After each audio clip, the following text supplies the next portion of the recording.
రైట్గా ఈనాడు వార్తల్లోకి వెళ్దాం. ఈనాడులో ఉన్నటువంటి వార్తల్ని చూస్తే సైనిక దళాలకు పూర్తి స్వేచ్ఛ, పహల్గామ్ ఉగ్రదాడికి ప్రతిస్పందనపై నిర్ణయం భద్రతా బలగాలదే. అత్యున్నత స్థాయి సమావేశంలో ప్రధాని మోడీ త్రివిధ దళాల అధిపతులతో ఢిల్లీలో భేటీ. రక్షణ మంత్రి, సిడిఎస్, జాతీయ భద్రతా సలహాదారు హాజరు. మధ్యవర్తిత్వానికి సిద్ధం ఐక్యరాజ్య సమితి. ఇరు దేశాలు సంయమనం పాటించాలి చైనా. ఐక్యరాజ్య సమితిలో భారత్ పాక్ ప్రతినిధుల పరస్పర ఆరోపణలు. జమ్మూ కాశ్మీర్లో నియంత్రణ రేఖ వెంట 5వ రోజు పాక్ ఆర్మీ కాల్పులు. పహల్గామ్ దాడికి ఉగ్రదాడి నిందితుల కోసం కొనసాగుతున్న వేట. పహల్గామ్ ఉగ్రదాడికి ప్రతీకారం తీర్చుకునేందుకు భారత్ సిద్ధమవుతుందా? ఆ మేరకు సైనిక దళాలను సన్నద్ధం చేస్తుందా? ముష్కర మూకలపై ఎప్పుడు ఎలా చర్యలు తీసుకోవాలనే నిర్ణయించుకునే స్వేచ్ఛను సైన్యానికి ఇవ్వడం, అత్యున్నత స్థాయిలో వరుసగా పలు కీలక భేటీలు నిర్వహించడం ఈ విషయాన్ని స్పష్టం చేస్తున్నాయి. ఉగ్రవాదాన్ని మట్టి కరిపించాలన్నది జాతీయ సంకల్పమని, దీన్ని నెరవేర్చేందుకు దృఢనిశ్చయంతో ఉన్నట్లుగా మంగళవారం ఢిల్లీలోని తన నివాసంలో జరిగిన అత్యున్నత స్థాయి సమావేశంలో ప్రధాని మోడీ పునరుద్ఘాటించారు.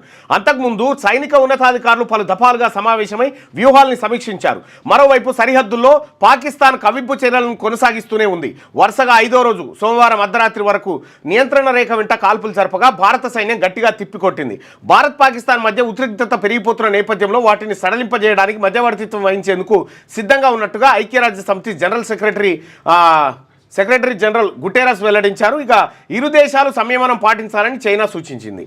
ఇక దక్షిణాసియాలో భారత్, పాకిస్తాన్ రెండు ముఖ్యమైన దేశాలని, శాంతి, సుస్థిరత, అభివృద్ధి సాధనకు సామరస్యంగా కలిసిమెలిసి ఉండాలని చైనా విదేశాంగ శాఖ అధికార ప్రతినిధి గువో జియాకునో మీడియా సమావేశంలో ఆయన అభిలాషించారు.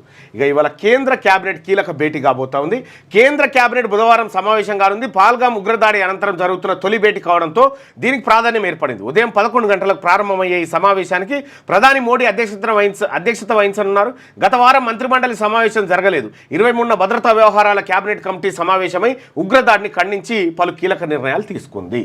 సో ఇది పహల్గామ్ దాడికి సంబంధించిన విషయంలో కేంద్ర ప్రభుత్వం వేగంగా అడుగులు వేస్తున్నటువంటి తీరు. అయితే అజిత్ దోవల్ కూడా ఈ కార్యక్రమానికి హాజరైండు. అలాగే నేవీ, ఎయిర్ ఫోర్స్, ఆర్మీ నుంచి కూడా త్రివిధ దళాధిపతులు వచ్చి ప్రధాని మోడీతో సమావేశమై రాజ్నాథ్ సింగ్ కూడా ఉన్నారు.